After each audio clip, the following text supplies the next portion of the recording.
Boa tarde, professor. Tivemos uma semaninha de descanso, mas estamos de volta. Estamos de volta aí. Muito bem. Muito bem, boa tarde, professor. Boa tarde aos alunos que estão aqui no estúdio. Boa tarde a você que está assistindo em casa ou nos nossos locais em que o programa é exibido. Nós vamos hoje dar continuidade ao nosso módulo de epidemiologia gerencial.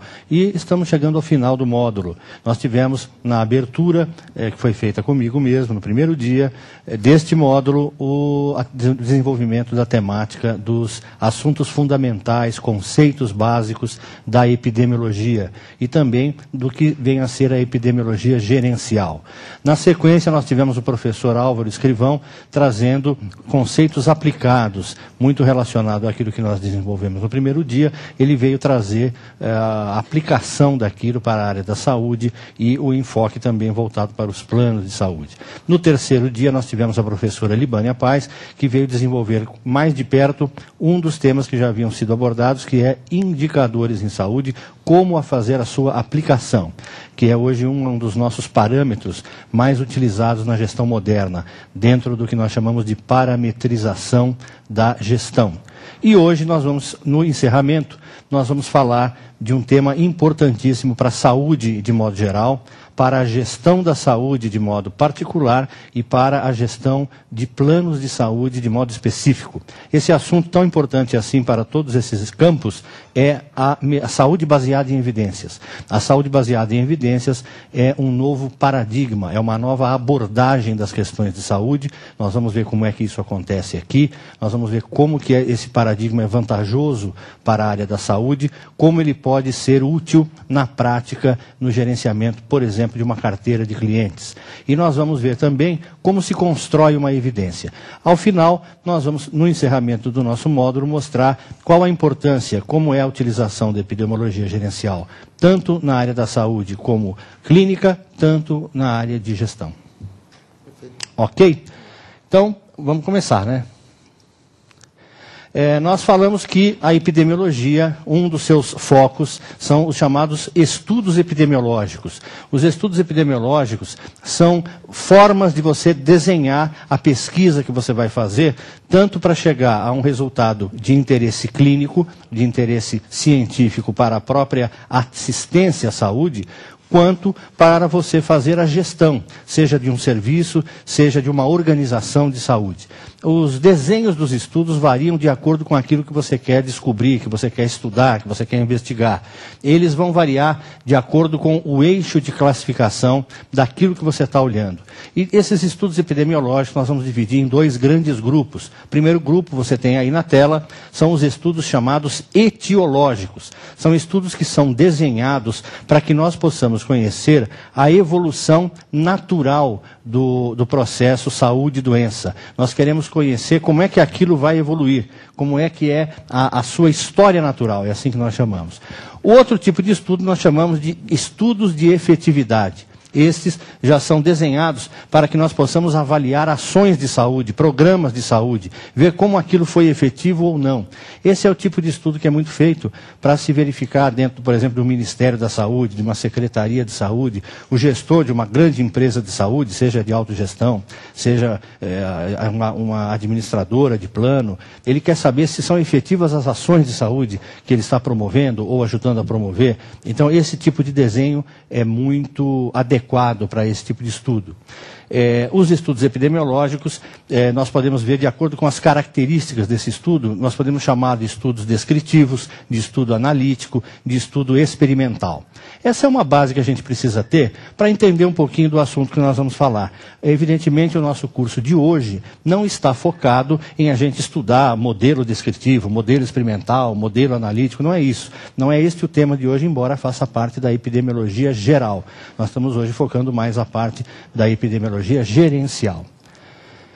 Os chamados estudos descritivos, eles estudam padrões de distribuição dos fenômenos no espaço e no tempo. Então eu quero saber como é que uma doença se espalha numa determinada região, quanto tempo leva, qual é a taxa de crescimento, quantas pessoas são acometidas por aquilo. Então eu vou chamar esse estudo de descritivo. Ele vai me dar as características dos afetados pelos elementos que eu estou estudando.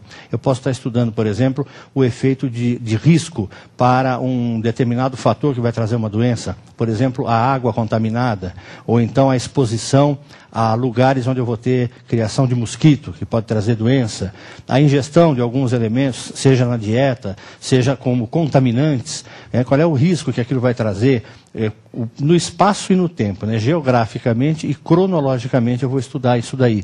Também eu posso estar estudando um fator protetor, não precisa ser um fator agressivo. Eu posso estar vendo, por exemplo, se em determinada região, que é mais alta, existe uma proteção contra determinada doença pulmonar, por exemplo.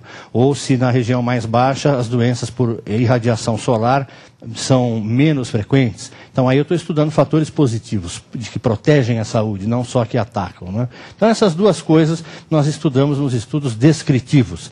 Vemos muito as diferenças entre morbidade e mortalidade, conceitos que nós trabalhamos já no primeiro dia do nosso módulo.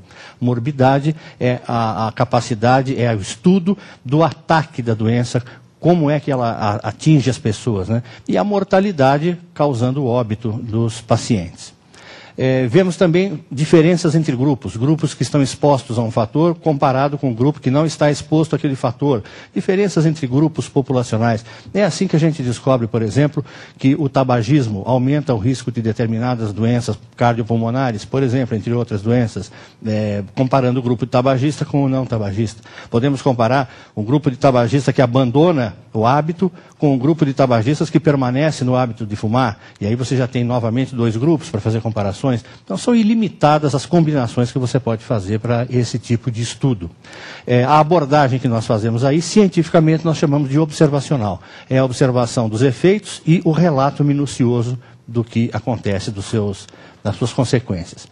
Nós temos um estudo chamado estudo de corte transversal. Ele tem esse nome porque você pega os pacientes que você está estudando e faz um corte no mesmo momento, você vai observar a ocorrência das doenças, dos ataques, dos agravos à saúde, dos fatores de proteção ou de risco, você vai observar no mesmo instante aquele que está protegido, aquele que está acometido, aquele que está já em fase final. Você vai comparar tudo ao mesmo tempo.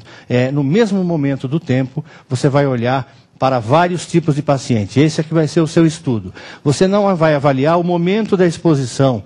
Pode ser da contaminação, pode ser do acidente, pode ser de alguma coisa que aconteceu, que você está estudando. Você não vai avaliar o momento da exposição. Você vai avaliar, sim, como estão os afetados em vários momentos. Sempre olhando no mesmo instante, tá? Isso é muito utilizado para fazer inquéritos de grupos que estão em tratamento. Então você pega um grupo que está com a doença avançada, um grupo que está com a doença na fase inicial, um grupo que está com a doença na metade, e você vai vendo a evolução deles. A cada momento você olha para todos e você faz o seu relatório. Por isso que nós chamamos esse estudo de corte transversal. Eu transversalmente olhei todos os momentos que a doença pode ter na sua história natural, mas olhei no mesmo instante, num instante só. Serve para fazer um acompanhamento do que é que vai acontecer. Um outro modelo, chamamos de estudo de coorte. Não vai confundir com estudo de corte, Lá foi feito um corte mesmo do verbo cortar. Aqui a palavra coorte, ele está se referindo a um grupo de pessoas que eu vou acompanhar. Essa palavra vem lá do tempo da história de Roma antiga, quando nós tínhamos um grupo de soldados, que era chamado de coorte. Então você vai, no estudo chamado coorte, você vai estudar em momentos diferentes, de modo longitudinal, como chamamos, e por isso você vai poder fazer um acompanhamento na evolução, naquele grupo, naquele único grupo, como é que a doença, como é que o fator vai evoluindo. Então a gente chama isso de estudo prospectivo, tá? Você vai sempre separar dois grupos, um que vai ser exposto ao fator que você estuda, e o outro que não vai ser exposto, ou será exposto de modo diferente. E você quer saber essa diferença, ou essa exposição versus não exposição, que efeitos que venham ter. Você quer saber se tem efeito ou não tem efeito, se ocorreu, se não ocorreu. E vai comparar a incidência no grupo exposto com o grupo não exposto. Então, aquele conjunto de pacientes, você vai submeter um grupo à exposição, o outro não. E vai acompanhando esse mesmo grupo em diferentes momentos do tempo. Pode-se dizer o que é utilizado, grupo placebo e o grupo não placebo? Também.